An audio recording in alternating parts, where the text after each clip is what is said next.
Welcome to the Resiliently Rising podcast, where we talk all things healing, self-trust, and relationships after betrayal trauma. Grab a warm drink, take a deep breath, and let's dive in. Hello, and welcome to the Resiliently Rising podcast.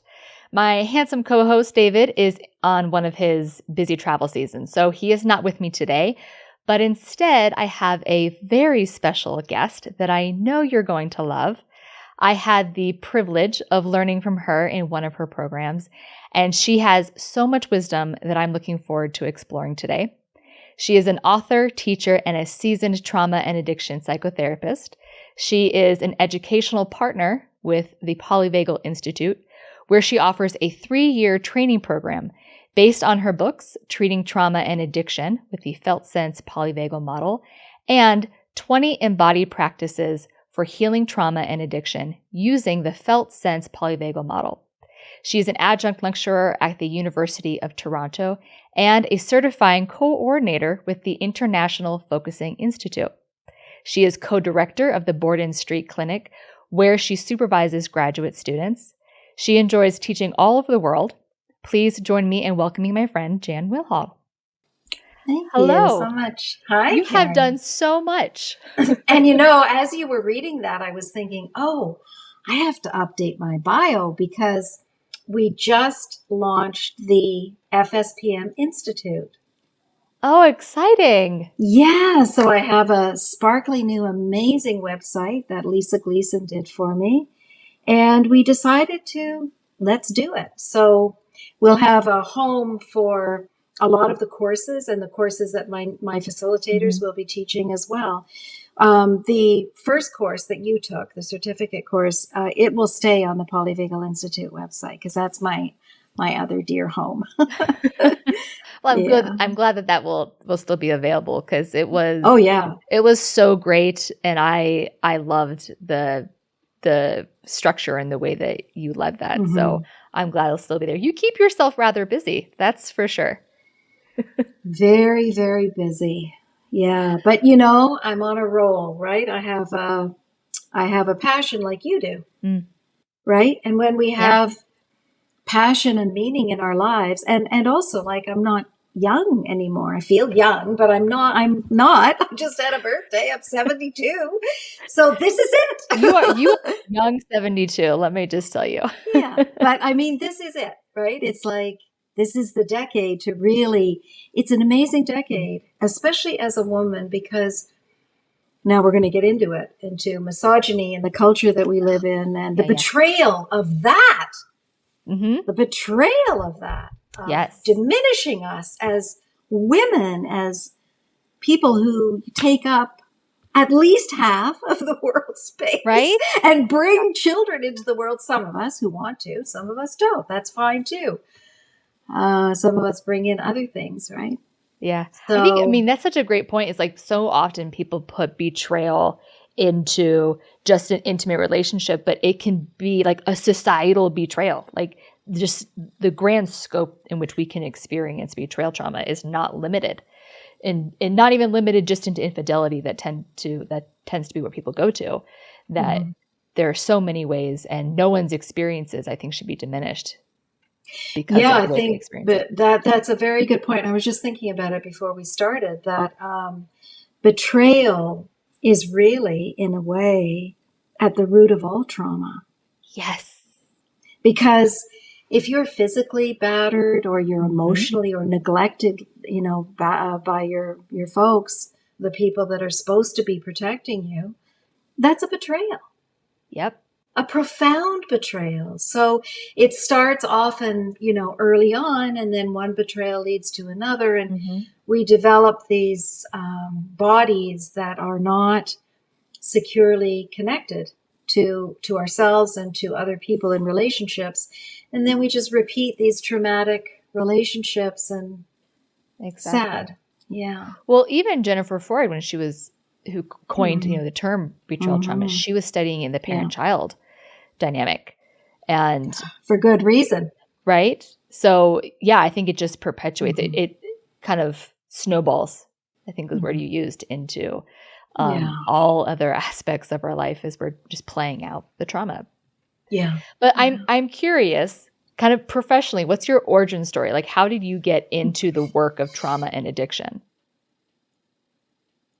Well, both personally, I guess, early on in my life, both of my parents really struggled with their own trauma histories. And I wrote about this to some extent in my first book. You know, it's often you have to be a bit careful about, I mean, my parents are dead, but still, Yeah. their story, you know, it's like Yeah. it's my story, but it's their story. But And you want to be I share it. respectful and Yeah, but I share it always with compassion. I spent a lot of years being totally angry at them, and I'm not anymore. So I'm my still working on dad, my anger issues. yeah. So Well, you know, that took me a long time. yeah. That took a long time too. And this is the beauty of being in that, you know, older space of wisdom where you can share what you've learned, right? So, yeah, that took me a long time. And forgiveness never really felt like the right word, but maybe kind of now. But anyway, my folks, so my mom suffered badly with depression. She had what would be called borderline personality disorder. We call adaptation. Mm-hmm. You know, she tried to kill herself. She had a really hard time in relationships. Yeah. Feeling this deep betrayal. And my dad struggled a lot with binge drinking. He was abused by a very critical mother who shamed him around sexuality. And so he had his own story around dysregulated sexuality and sex addiction, probably, and he sexualized me. And so then they split up when I was very young. So I was in it. I mean, I was in the belly of it. Yeah. And then really sought out help. So I found this amazing therapist when I was like 17. Totally lucky, but also curious. Like I'm giving myself some credit for that. And he really helped me. He knew how to listen. Oh, that's without good. judgment, without pathologizing. And that really was a huge help. Plus my grandparents, who, although they raised my mom as grandparents, they were great. They gave me that secure attachment. So I knew what felt right in my body. Yeah. And I knew what felt wrong. Yeah. I knew my mom's verbal abuse wasn't right. I knew that. I was so, again, lucky to have that other relationship that was the opposite of betrayal. Yeah.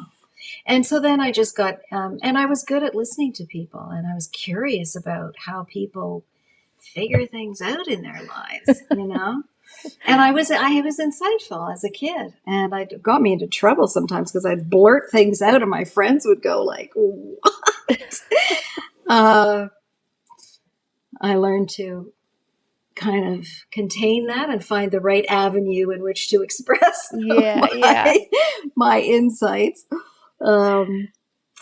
But yeah, so that one thing just kind of grew on another, and then I ended up finishing grad school, and I got this job at this hospital just north of Toronto here, working with these beautiful young women who were survivors of incest. Talk about betrayal trauma. Mm-hmm. The worst, I think. Yeah. Yeah. Yeah. And they taught me. I knew how to listen, and I knew that the current and still system of working with these women is abominable.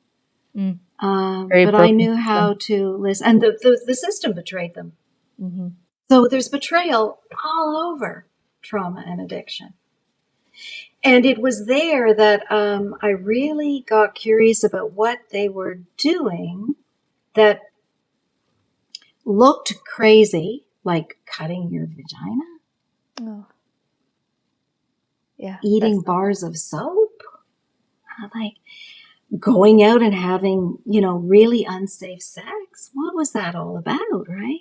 Yeah. So in the system, and still now, it's seen as manipulation and self-hatred and Oh, all of that, right? It's really demonized. It's really demonized. But as I listened, they really taught me what those behaviors that became addictive because they were powerful and they helped them, what that was all about. And it was that journey over 45 years of figuring that out. Like, what are those behaviors and how can we really be of help? And that really was what got me started at that place in time. Yeah. I love how you put that they taught you. Like, too often I do feel like there's almost an agenda when going in with a therapist or a coach, where there's this idea of I'm right, you're wrong, and I have to get you to see. But well, it's not almost an agenda, Carrie. Like, it's an agenda.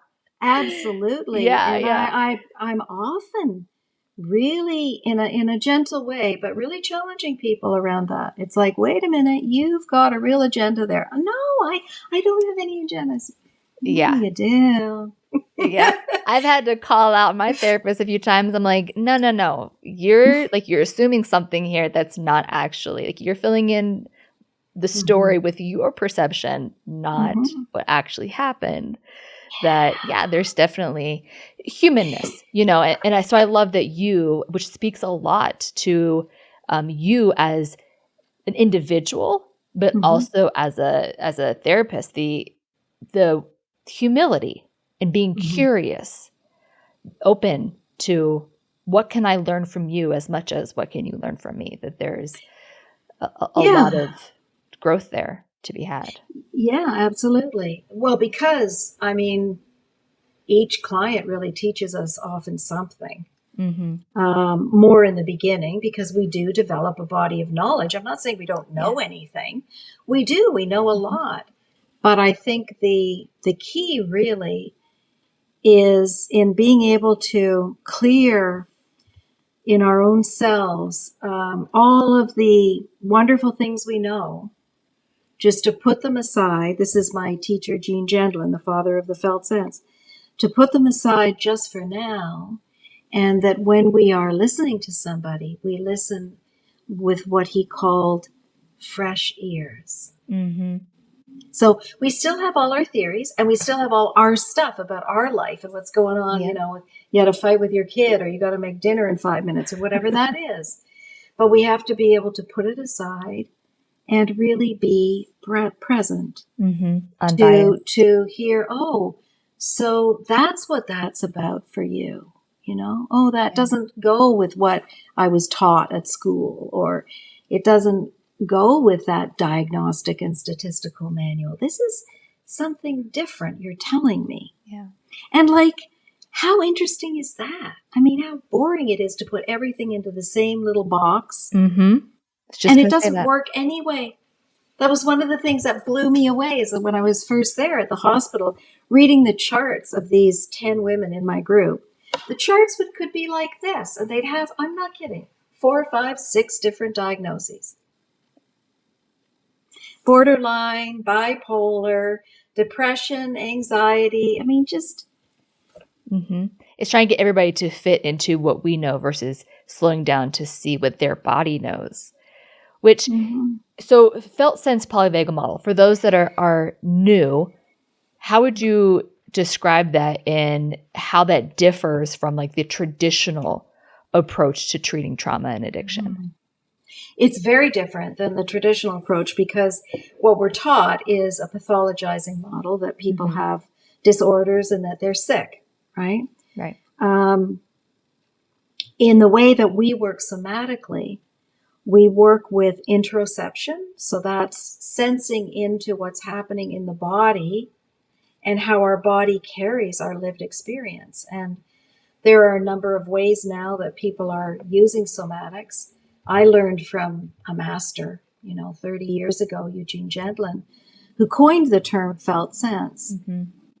And that's really a process of slowing things down and listening to how your body carries what you're experiencing. You know, whether it's the tightness in your chest or the sticky thing in your throat or the headaches you're getting or the digestive problems, and helping people to pause there instead of running from it and dismissing it and dissociating it. That we need to actually do the very opposite of what we're taught in the top-down Western world. We need to pay attention. We need to find a way to pay attention to it. And that's what we're good at as somatic therapists. How do we help someone slow down and feel safe enough in their body to be with what is so uncomfortable? And so the safety part of it really speaks to polyvagal theory. So this is the Steve Porges' beautiful work with the nervous system and how he's really created a trauma-informed nervous system. So the nervous system is, through the vagus nerve, is that cranial nerve that stretches throughout our whole body. And it's just so beautiful because it carries all this information about what's going on in our body, how safe we feel. And it monitors how safe we feel second by second, moment by moment. Right now, it's monitoring how safe we feel. And if we don't feel safe enough, say we hear a loud noise, then that sympathetic branch of the nervous system, which is not the vagus nerve, it goes into flight, fight, and we jump if there's a loud noise or whatever to mobilize to try to protect ourselves. So what I did is kind of trace these things. So way back in the beginning, when I was trying to figure out what was going on with these young women, we talked about numbing and flooding. And it was Judith Harmon that said, this is the language of the nervous system. But we didn't really know that back then. She knew it, I think, because she was trained as a medical doctor, so she knew something about the autonomic nervous system. We called it numbing. Now, in polyvagal language, we call it the dorsal vagal branch of the autonomic nervous system. And this is what Steve Porges gave us. He recognized, there's this place where people dissociate and numb. It's kind of like going into hibernation when flight, fight doesn't work. Mm-hmm. So the body has this amazing capacity through the autonomic nervous system of keeping us in survival mode. It really is brilliant. It's amazing. Yeah. And we've forgotten we live in our bodies. Mm-hmm. And our bodies will actually overtake at all times. But we've forgotten that too. We like to deny that. Yeah. But as somatic therapists, we love to embrace that. It's like the very opposite. We're these funny creatures roaming around in a top-down world who say, love your body, befriend your body, pay attention to what is going on physically so that you can connect with all of who you are, so you can integrate. So the model is not about pathologizing. It's a paradigm shift. It's recognizing that when you understand how nervous systems work to keep you alive, then you understand that all these behaviors, eating bars of soap, what does that do in the nervous system? Well, what it does is it shifts you from, say, shutting down into waking up. Yep. With a yuck feeling, right? Yes. But isn't that something? Because in that dissociated dorsal state, people feel like they're dying. Yeah. And you can die. Mm-hmm. So this is key to understanding polyvagal theory and the nervous system, is that you cannot stay in that shutdown state forever. You would die. I mean, I specifically asked Steve Porges this. And so the body will unconsciously seek out high-risk behaviors like eating bars of soap or jumping off, in a parachute or horseback riding at a fast speed or or doing a lot of drugs, right? That wake you up, right? Mm-hmm. In order to shift back up into mobilizing in the body into flight, fight, when there isn't enough safety, to come into that beautiful part of the vagus nerve where we live when we feel safe enough, which is above the diaphragm, and then up and around into our face, into what Porges calls the social engagement system. So the ways that you and I can smile and connect with each other and sometimes make eye contact. I'm a safe person.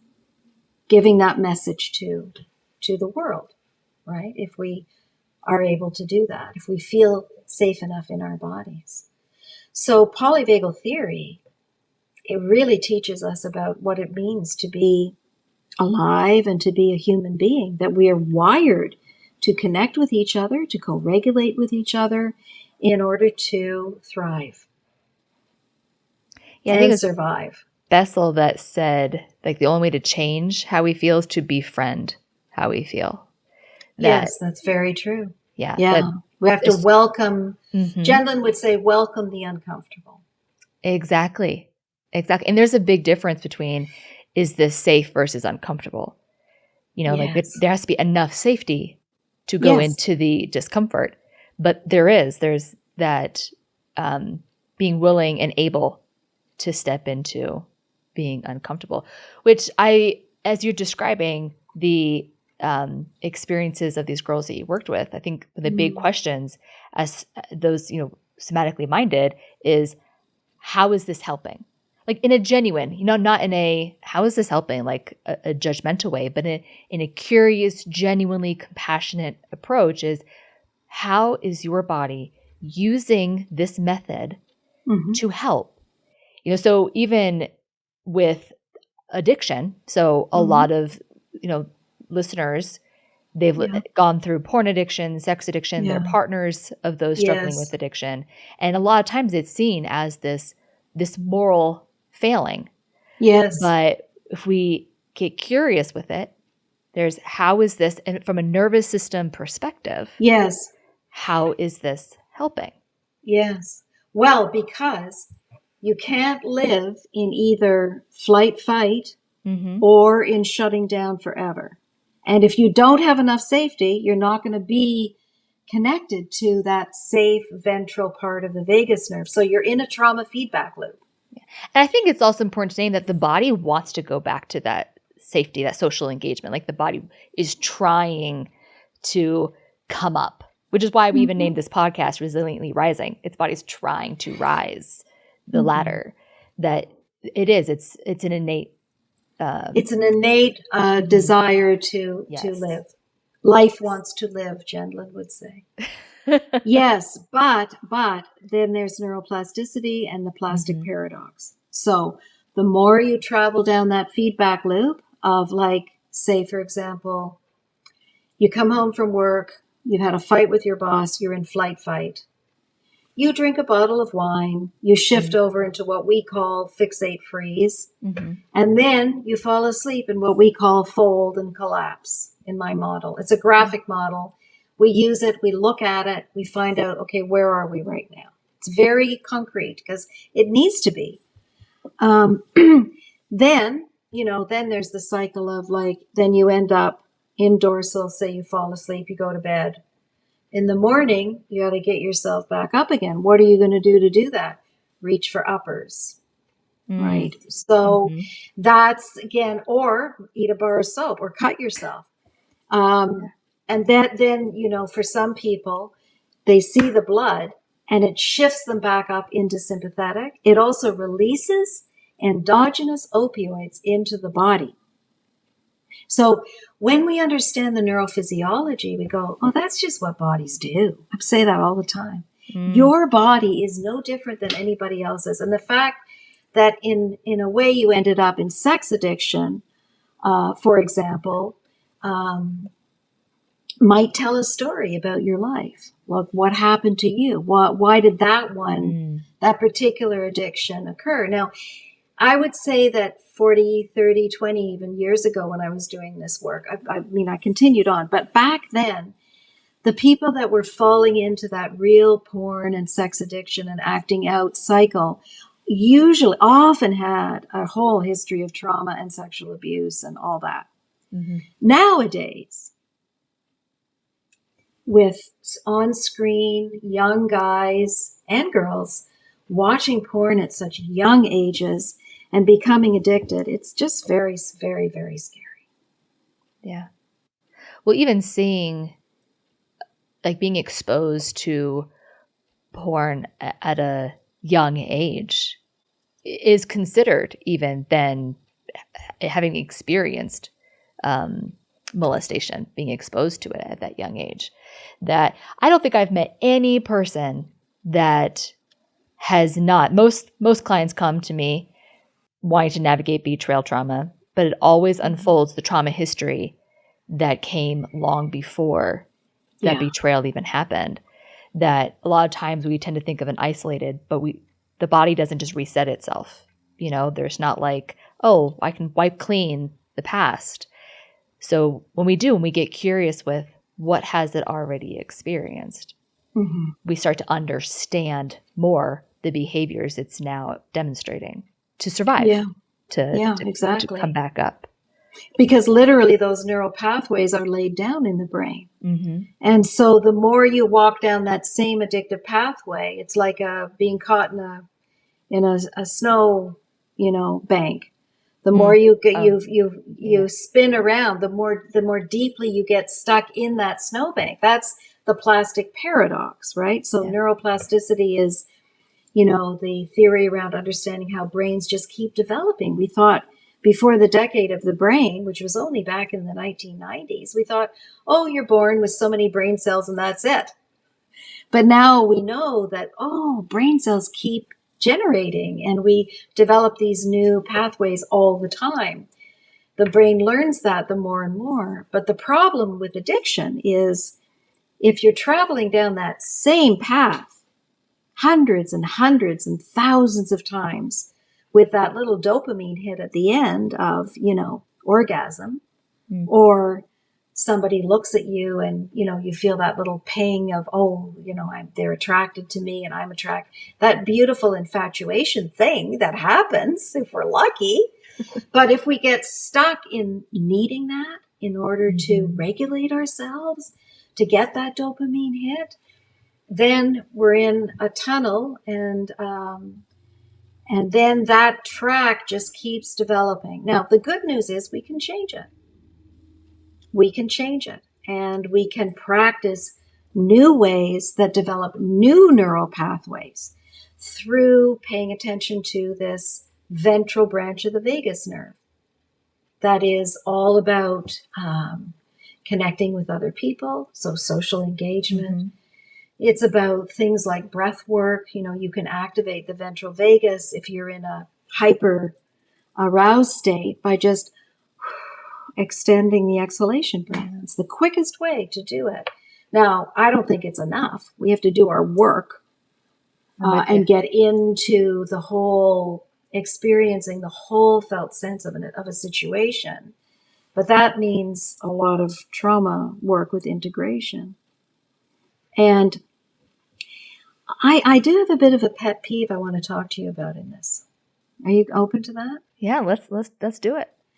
So I spent a lot of years working with partners, usually women, whose husbands had engaged in, they were into the whole sex addiction world, and they acted out a lot. And there were a lot of very, very sad stories there of serious betrayal. Yeah. And a lot of those women, they developed sexually transmitted diseases. They had physical betrayal as well, medical betrayal, psychological. Even financial, they talked about very much. And financial betrayal. Yeah. And one of the things that my next book is about couples. And I'm writing a chapter. Yeah, I'm writing a chapter on sex addiction. And one of the things I encountered a lot in that whole world was an expectation that women should stay with their partners. Does this resonate for you? I think we touched on this briefly before when we talked before. Yeah. Yeah. Yeah. I think now, because there is like this expectation of staying that has existed for a long time, like generations. It was a lot of judgment went on divorce, and maybe you're seeing differently. I'm starting to see this shift that now Good. there's a lot of, you have to leave. Oh. So it's now we're pendulum swinging Right, into, if you right. stay, then you're weak. If you stay, you have Yes. no self-respect. Yes. So where we live in a gray world, like there's neither one of those are right Yeah. for everybody. Like there are certainly hands down those that I'm like, you gotta go. Like this is not a safe situation. The person is not interested in change. Yeah. This is not going to work. And there's also those where it's like, hey, you have so much potential here in this relationship. Yeah. But it all comes down to the individual.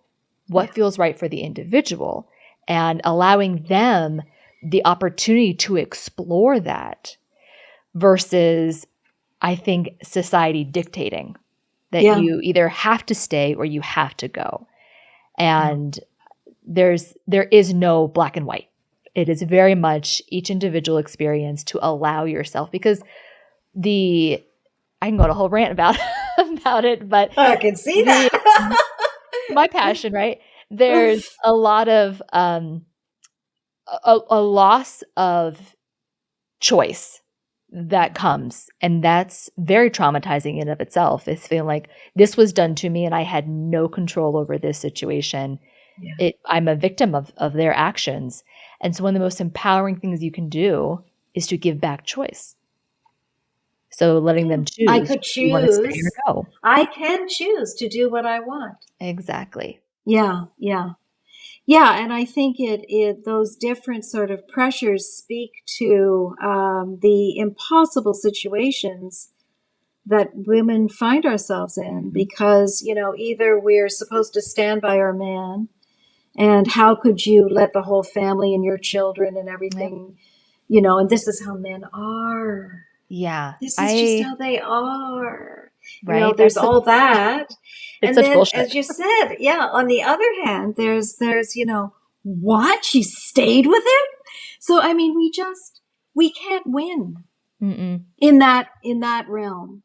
And so it is so important. And I'm going to say, deeply important, that the body is brought into this equation.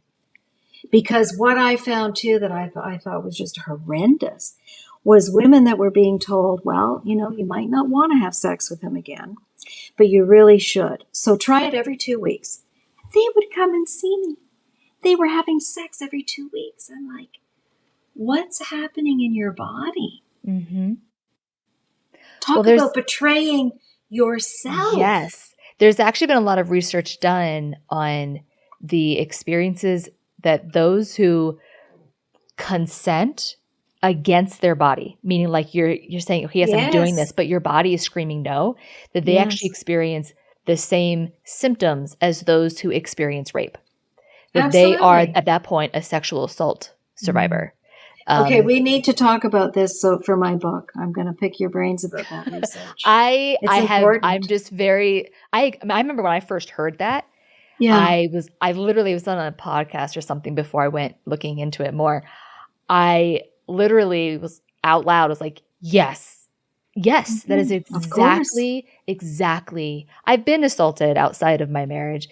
And so that feeling I recognize. And it was like, oh my gosh, that's exactly what this feels like. But so many times we have a hard time connecting. This is my body's experiencing, hard time naming that, because, well, I agreed to it. Like I consented, but our bodies didn't.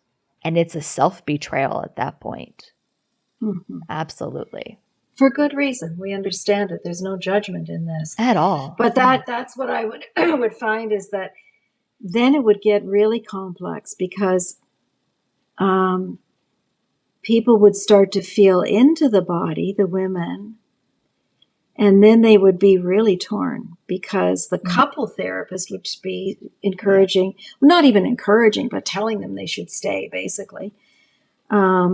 And I want to say too, I worked with the guys as well. Like I loved working with those guys. I did groups for guys with sex addiction. I love them. I still am connected to some of them because they were wonderful, wonderful human beings. So I didn't have a judgment about it. I had feelings about what happened to folks. But it's not like those guys were having a great time either. No. Yeah. No. Which I think really speaks to you as not just a therapist, but again, as your character, that a lot of times there's so much judgment and disdain of those who do these things. And it's like, you're a narcissist, you are an evil. And when we can really go into it, like there's safety that they can then experience from you when there's hey, I get it. Sure, there's a lot of damage that you did in these acts to yourself and to others, but I get what your body was screaming for. How that pattern was laid down. So, in an abusive pattern, and similarly, in some ways, the pattern of the women in the group that I was working with, or subsequently the women that I was seeing, where they would get into these relationships that were so emotionally and physically and sexually abusive, and they would be compulsive. And so one of the things that we traced neurophysiologically is that going down that same pattern again and again releases these endogenous opioids. So you hurt yourself, you cut the body, or you go into a traumatic situation, like a guy who was sexually abused by his mother, who ends up repeating these patterns in strip clubs and massage parlors and whatever, where he's feeling shame and hopelessness and helplessness. And so getting underneath those behaviors that are so uncomfortable for people to be with. The reason I can do that is because I'm interested in what's the repetition, that pattern there, and then helping the person decode it and decode the triggers, get them into those ventral practices and those felt sense practices through very pragmatic means. We have a practice called the 4-circle harm reduction practice, and it's like a roadmap for how to get out of the behavior you're doing that are hurting you and other people around you. And they're very embodied. So it's about working with the nervous system and working with our embodied felt sense of our experience. And that is very hopeful, because when you can help people get out of that, then you can say things like, you don't have to be stuck in this forever. You can practice, but you have to work really hard, especially if you've been up to this stuff for a long time. Decades, not overnight. Decades sometimes, and you have to also kind of laugh. I mean, I know it maybe sounds weird to people that aren't in this world, but we have to, the people that come to work with us have to know that we at least like them. Yeah. And some of those people I love, and I still hear from them maybe sometimes every 6 months, or somehow they found out where my birthday is, or, and they'll tell me this is happening and that's happening. And like, these are people, good people can do bad things. Yeah. I think there's a lot of safety with another person when they can see past the things that you've done and see who you are. Yeah. That because shame is written for both sides, like the one who betrayed and the one who was betrayed. There's so much shame. And when you can look into, like when you can see past all of that and say, oh my gosh, that must have been so hard to have experienced the things that led you to do those things. Yeah. Like how the defenses just kind of crumble in that moment of, oh, you see me. And at the core, what do we all want? To be seen and understood and to feel felt. What Dan Siegel says, to feel felt by another human being. Creates so much safety and security. What a quick way to move into that ventral social engagement is. Exactly. Oh, you get it. I don't have to have all of my defenses out anymore. I could be. Yeah. And when you can help and witness a couple be able to do that together through as you're experiencing in your life, this is just so amazing. I mean, how lucky to witness that and be part of that and to support that, because the partner has also got their own story, which is being healed in relationship with the person that has done the acting out. Yes. And together, when you can that's why I love couple therapy, because it's just so you get like this front row seat to all this juicy stuff that's going on. And people are way more motivated to work out stuff with their intimate partner than with you. Like, it's not about us as the therapist. There's always going to be a place for individual work. But in my mind, I enjoyed doing it. I don't really do it. I don't do it anymore. Now I'm teaching and writing, but I work with students still and do demos and all that. I love that. But seeing how people really thrive in groups. So we do a lot of groups, community practice groups. We're starting one again soon. So I love them. And also in their intimate relationships. I mean, this is really the juiciest place to work with people, where they have the most investment in their lives. And so it's just very rewarding work. Yeah.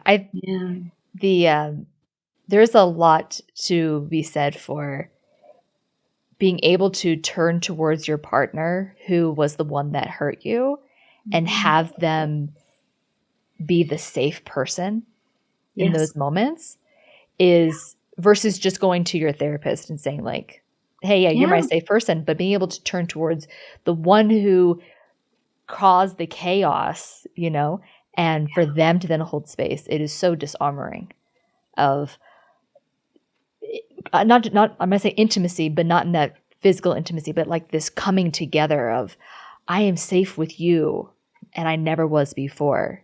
Like a whole new pattern is starting to be developed. Yes, absolutely. And that partner is the one that you're going to share your life with, hopefully, not the therapist. Yeah. The therapist is outside of your life. You know, well, it's a wonderful role. And I loved it. I was born doing it. But I really just encourage people to bring people into relationship and work with them there, because you'll see all different parts of them emerge too. Like in a group. Yeah. You'll see people behave in ways they never would have behaved with you. Yeah. Yeah. I think it's also reaffirming to the one that betrayed to also feel like they can be a safe person. Like in those moments, it's, I can do this. I can regain their trust, and I can be a trustworthy person because they're allowed the opportunities. I always say in order to build trust, you have to give trust. Yes. And very much in that relationship dynamic, it's terrifying. So there's enough safety, they can give trust. So you build more trust. Yeah. So what, as a wrapping up here, what final message would you give to our listeners that are navigating the trauma of being betrayed, as well as the addiction that brought them to betrayal? Well, I think, in this kind of intense situation like this, we do need to find good help. We do really need to find, I could feel the ways in which people that were on both ends of it, the people that have done the harm and the people that were really victimized by tremendously painful things, how much they need us. Yeah. And so I really encourage those listening who perhaps do the work too, to like embrace the work. It's great work. And for those that are really in the thick of it, reach out, find somebody that feels right for you, and work in the body. Work in the body. If you feel judgment and people aren't addressing what's happening for you in your body, you're not in the right place, right? Yeah. The finding the right person, I think, is huge in regards to it. Doesn't have to be, shop around, essentially. Yes, exactly. That not necessarily one that's going to always confirm or like validate you thinking you want somebody who's going to challenge you. Sure. And finding somebody that you feel safe with. And that respects you. Yes. And that's not easy. And it's hard for people to know, but where we really know that is in the body. If your body feels safe with this person and you feel understood, you're probably in the right place. Yeah, absolutely. I agree. Well, thank you so much for taking the time to share really so much wisdom with us. I enjoy talking to you so much. Me too. So other than your website, janwinhall.com, is where else can people find you and your work? Well, right now we're actually starting a training for therapists and coaches that'll happen in a couple of days. So that's one place. But through my website, you can join our community. We're a welcoming community. And also, again, it's on my website, but Friendly Circle Berlin is a wonderful group of people that have been in 12-step programs often, but are taking it to a newer level of engaging with different ways of understanding trauma and addiction. And so I'm doing a lot of work there. On Mondays, once a month, I do Somatic Mondays, where we talk about the Felt Sense Polyvagal model. And I also have a podcast that you were on, right? You were on. You're coming on. You're coming on. Yeah. You and I already talked before, though. Yes. Yeah. Yeah. But yeah, we'll be on it soon.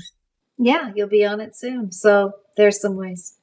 Awesome. Well, fantastic. Thank you. I'll leave those in the show notes below. And just thank you so much for being with us and being a voice in this space. And for all those listening, until next time, take a deep breath, be gentle with yourself, and keep rising.